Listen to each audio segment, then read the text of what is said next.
नमस्कार, जन media TV में आप सभी दर्शकों का बहुत बहुत स्वागत है।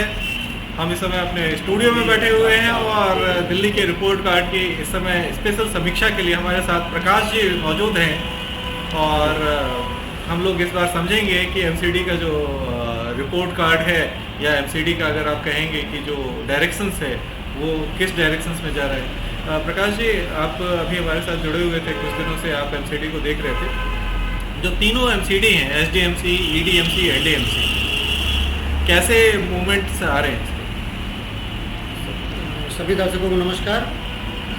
एमसीडी में चर्चा करने से पहले एक आवश्यक सूचना आप लोगों को दे दूँ। आज ही इलेक्शन कमीशन का एक प्रेस कॉन्फ्रेंस है जिसमें चुनाव की घोषणा संभवतः आज का जो डेट है वो मिल जाएगा। इसके बाद जो सरगर्मियाँ हैं वो बड़ी तेज़ी से बढ़ेंगी। तो 5 बजे आज चुनाव आयोग का एक प्रेस कॉन्फ्रेंस होने वाला है, जिसमें राज्य चुनाव आयोग दिल्ली में एमसीडी चुनाव को लेकर के एक प्रेस कॉन्फ्रेंस करके संभवतः डेटों का ऐलान आज आपको देखने जी, डेटों के ऐलान के लिए ही है। और इसके साथ वो जो अफवाहें थी जो ये बताई जा रही थी कि बीजेपी की तरफ से या आम आदमी पार्टी की तरफ से कि चुनाव खिसक सकते हैं 6 महीने के लिए, क्योंकि ईडीएमसी, एसडीएमसी और एनडीएमसी को एकीकृत किया जा रहा था, वो सरासर शायद निरस्त हो जाए इस प्रेस हाँ, ये एक अफवाह पूरे जो दिल्ली में था तीनों एमसीडी को लेकर के कि तीनों को मर्जर किया जाएगा, उसके लिए फिर एक साल का डेट या 6 महीने का डेट इसको आगे बढ़ा दिया जाएगा। तो ये सारी चीज़ें थी, तो उन पर विराम लगता हुआ दिख रहा है कि आज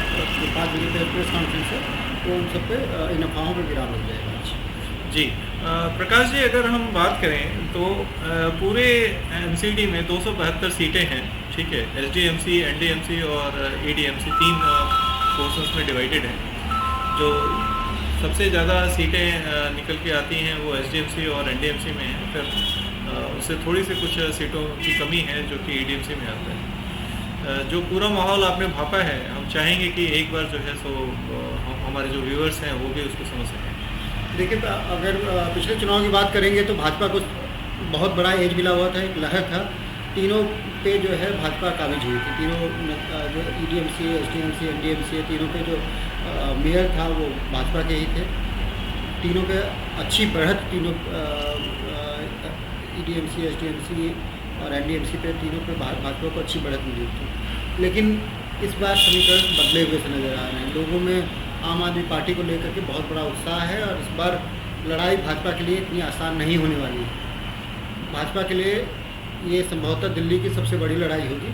अगर इस बेस को भी भाजपा बचाने में नाकामयाब रहती है तो भाजपा की कंडीशन दिल्ली में पश्चिम बंगाल जैसी हो जाएगी। पश्चिम बंगाल निकाय चुनाव अगर देखेंगे तो भाजपा का सुपड़ा वहाँ पे साफ साफ हो जाएगा। तो उसका रेप्लिकेशन करने की तैयारी में है आम आदमी पार्टी है। जिस तरह से उसकी चुनावी तैयारियाँ हैं, भाजपा के लिए एक बहुत बड़ा थ्रेट है। भाजपा ज़मीनी लेवल पर अभी फिलहाल की बात करें, अभी चुनाव आयोग का जब डेट आ जाते हैं उसके बाद की बात नहीं कर रहा हूँ, लेकिन फिलहाल जो कंडीशन है ज़मीन पे भाजपा नहीं दिख रही है। उनकी चुनावी तैयारियां आम आदमी पार्टी से बहुत नीचे चल रही हैं। जी, प्रकाश जी, मैं चूँकि पिछले 2 सालों से स्पेसिफिकली एमसीडी को हम लोग कवर कर रहे थे और दिल्ली एमसीडी के साथ हमने जो है सो गुड़गांव और कुछ पार्ट हमने यूपी के भी एमसीडी को देखा है, ठीक है। मैं इसमें बताऊंगा कि कैसे एमसीडी में बीजेपी ने बहुत सारा बदलाव किया। जो विकास, मूलभूत विकास था, उस पर खड़ी उतरने की कोशिश जरूर की है, ठीक है। अब ये आकलन जो है सो गवर्नमेंट के पास, जनता के पास जाता है कि जनता उसको कैसे देखती है। लेकिन मैं बताऊंगा कि पॉल्यूशन का मुद्दा दिल्ली में हमेशा रहा है, ठीक है। और एमसीडी अगर आप देखेंगे तो गार्बेज का जो कलेक्शंस है उसके कई कलेक्शन सेंटर खोल रखे हैं और कलेक्शन सेंटर को कंट्रोल करने के बाद, मतलब कलेक्शंस करके और उसको फिर कंपोस्ट में चेंज कर देते हैं और चेंज करने के बाद आगे उसको सेल आउट भी करते हैं, ठीक है। कहीं कहीं तो इलेक्ट्रिसिटी भी मैन्युफैक्चर कर रहे हैं। तो ये जो बदलाव हमने केवल यहाँ के जो कॉरपोरेशन में देखा है वो आपको शायद भारत में कहीं भी दिखाई नहीं देगा, ठीक है। इसके अलावा अगर हम बात करें विद्यालयों की, बात करें सफाई व्यवस्था की या कोविड काल की, तो इसमें हम जो है सो अगर एज देना चाहें तो हम बीजेपी को अच्छे मार्क्स दे सकते हैं। बिल्कुल आपकी बात सत्य है, क्योंकि बहुत सारा सुधार का कार्यक्रम हुआ है, बहुत सारा ग्राउंड लेवल पे काम किया गया है। लेकिन मैं जिस चीज़ की तरफ आपको इंगित करना चाह रहा हूँ, वो होता है जनता तक उन चीज़ों को पहुँचाने में। जनता को उन बातों तक पहुँचाने में भाजपा अब फिलहाल की कंडीशन में जो ज़मीनी लेवल पे आप बात करेंगे, तो वो कहीं न कहीं जो कम्युनिकेशन जितना होना चाहिए था निगम पार्षदों के तरफ से या भाजपा कार्यकर्ता की तरफ से, वो कहीं न कहीं मुझे कमी दिखती है। बहुत सारे विकास के काम हुए, आपने सारी चीज़ें गिनाई हैं। दिल्ली की व्यवस्था सुधरी है, वो प्रत्यक्ष है कि जो समय के साथ साथ व्यवस्थाओं में जो सुधार हो रहा है वो तो दिखता है, वो सारी चीज़ें हैं, जनता भी देखती है। लेकिन बात जब चुनाव की आती है तो उसका रिप्रेजेंटेशन की बात होती है। और जितना एग्रेशन अभी आम आदमी पार्टी में, सिर्फ एग्रेशन की बात कर रहा था, एग्रेशन जितना आम आदमी पार्टी में अभी फिलहाल दिखता है, उतना भाजपा के कार्यकर्ता या ज़मीन लेवल पे जो उनकी संगठन है, वहाँ पे कहीं ना कहीं वो कमी अभी दिखती है। जी, आप की बात एकदम सही साबित होती है। जब हम ग्राउंड पे जाते हैं तो आपको ये दिखाई देगा कि एक एक वार्ड में आपको जो उम्मीदवारी है, चाहे वो आम आदमी पार्टी की तरफ से अगर आप देखेंगे तो they are very well prepared. ठीक है, आज उनके टिकट्स फाइनल नहीं है, but peoples are planning to go door to door. Campaign उनके स्टार्ट हो चुके हैं, और वो भी एक आदमी नहीं कर रहा है, 10 आदमी एक ही वार्ड में अपने टिकट्स के लिए कर रहा है। मतलब आप ये समझिए कि एक जब हम इलेक्शंस को कवर करते हैं तो उसमें खासा बात ये होती है कि किस पार्टी से टिकट मांगने के लिए होड़ ज़्यादा है। और इस बार मैं ये कहूँगा कि बीजेपी से 19 में 21 हो चुकी है आम आदमी पार्टी। अगर आप देखेंगे एक एक वार्ड में 10-10 लोग जो हैं सो प्रत्याशी हो चुके हैं, और वो प्रत्याशी साधारण नहीं है, वो काफ़ी मजबूत है। पॉलिटिकल उनका अगर स्टैंड देखेंगे, या फिर आप उसको कहें कि उनका सोशल स्टैंड भी देखेंगे, तो वो काफ़ी मजबूत दिखाई देते हैं। बिल्कुल सत्य है, और इसी तरफ यहीं से हमने अपनी परिचर्चा स्टार्ट की थी। जो मेरा कहने का तात्पर्य भी था, उसको आपने एकदम खुल करके बताया है कि आम आदमी पार्टी के लिए टिकट के लिए जो ललक है, वो भाजपा के टिकट के लिए आज के डेट पे उतनी ललक नहीं दिख रही है यहाँ पे। तो जो आने वाला समय है, अगर भाजपा सचेत नहीं होती है, अपनी चीज़ों को दिखाने की कोशिश नहीं करती, क्योंकि दो पक्षी यहाँ पे कांग्रेस, एक पार्टी कांग्रेस का भी जिक्र होना बहुत ज़रूरी है। कांग्रेस भाजपा का एक समय था जबकि कांग्रेस और भाजपा हर 5 साल में अदल बदल करके यहाँ पे शासन करती थी, लेकिन संगठन पे अपनी पकड़ खोने के साथ साथ कांग्रेस यहाँ से विलुप्त प्राय हो गई, विलुप्त प्राय। अगर आप मोहल्लों की बात कर लें, कहीं पे भी आप लोकेशन पे चले जाएं, आपको सिर्फ आम आदमी पार्टी या भाजपा का नाम बाद में इसलिए ले रहा हूँ कि आज के डेट पे आम आदमी पार्टी के ज़्यादा पोस्टर, बैनर, ये सारी चीज़ें आपको आम आदमी पार्टी के ज़्यादा दिखेंगे, कैंडिडेट्स ज़्यादा दिखेंगे, संगठन के लोग काम करने वाले ज़्यादा दिख जाएंगे दिल्ली में। फिर उसके बाद भाजपा है, अभी फाइट कर रही नेक टू नेक, क्योंकि एमसीडी पे उनका कब्जा है, उनका शासन है, दिल्ली सरकार आम आदमी पार्टी चलाती है। कांग्रेस विलुप्त प्राय हो गई। तो विलुप्त प्राय होने के पीछे जो है वो ऊपर के जो लीडरशिप थी और संगठन का घर घर पहुंचने का जो जज्बा था, उसमें कमी थी। भाजपा जितनी एग्रेशन के साथ यहाँ पे दिल्ली में, क्योंकि ये गढ़ माना जाता था, 7 लोकसभा सीट भाजपा के पास थी, विधानसभा में भी बड़ी अच्छी फाइट किया जाता था। हालांकि 2 टर्म से इनकी सीट्स यहाँ पे नहीं है विधानसभा में, लेकिन एमसीडी में उन्होंने कैम बैक किया था, बड़ी तेज़ी से उन्होंने एमसीडी को रिकवर कर लिया था। लेकिन इस बार संगठन में वो कमी यहाँ पे दिख रही है। जी, मैं ये भी कह सकता हूँ कि थोड़ा सा मतलब ये अल्प अभी हम हो सकता है कि बहुत जल्दी प्रेडिक्ट कर रहे हैं, क्योंकि आपको पता ही होगा कि जब सत्ताधारी एमसीडी में काबिज हैं, बीजेपी के लोग हैं वहाँ पे, तो they are just waiting for the time कि वो अनाउंसमेंट हो, और अनाउंसमेंट के बाद दे विल कम बैक। लेकिन आप ये समझिए जो एज है वो आज के डेट में आम आदमी पार्टी के पास इसलिए है क्योंकि आज से नहीं, पिछले 3 महीने से उनका जो स्लोगन था एमसीडी में भी केजरीवाल, ये लोगों के दिमागों में चढ़ चुका है। ठीक है, इस चीज़ में एक इसी कड़ी तो मैं थोड़ा सा और बता दूँ, क्योंकि पिछले 15 सालों से यहाँ पे एमसीडी पे भाजपा का जो है, तो एक बहुत बड़ा एंटी इनकम्बेंसी का भी फैक्टर भी है।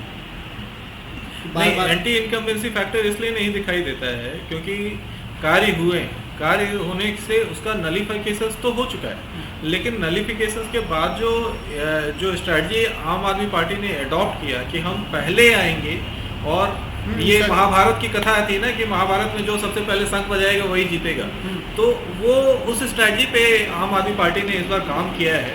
और उन्होंने पहला शंख जो है सो 3 महीने पहले फूंक दिया, और ये शंख बजाने में अभी भी डर रहे हैं। ठीक है, हो सकता है उसके अपने कारण हो सकते हैं कि पार्टी में बगावत ना हो, या XYZ बहुत सारे फैक्टर्स होते हैं ताकि उनको रोका जा सके, जिसको टिकट ना मिले या जिनकी अपेक्षाएं हैं, बहुत सारे फैक्टर्स होते हैं। तो उन फैक्टर्स को भी कंसीडर करना पड़ता है, क्योंकि बीजेपी बहुत बड़ी पार्टी है, उसके भी बहुत सारे एक्सपेक्टेशंस होते हैं।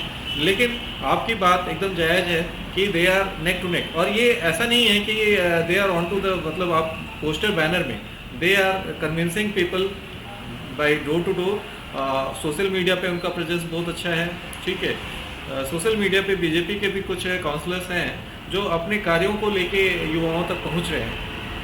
लेकिन अभी समय है, और उस समय में देखते हैं कि किस रुख में पूरा इलेक्शंस मूव करता है। सोशल मीडिया की बात को लेकर के एक जो तथ्य है वो बड़ा यहाँ पे प्रासंगिक हो जाता है, क्योंकि भारत में 2 पार्टियां जो कि सोशल मीडिया का सबसे अच्छा यूज़ करती है, उनमें आम आदमी पार्टी और भारतीय जनता पार्टी।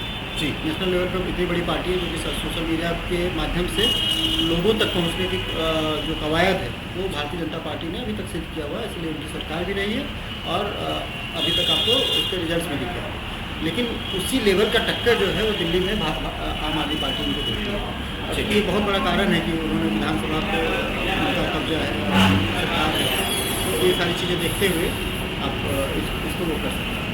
जी, आपने राइटली पॉइंट आउट किया है, लेकिन इस पॉइंट में मैं मतलब लास्ट में जाते जाते छोटा सा ऐड और ज़रूर करूँगा कि जो सोशल मीडिया का प्लेटफॉर्म है उसका यूटिलाइजेशंस आज के डेट में दोनों पार्टियां कर तो रही हैं। ठीक है, लेकिन ऐसे मैंने काउंसलर्स देखे हैं जो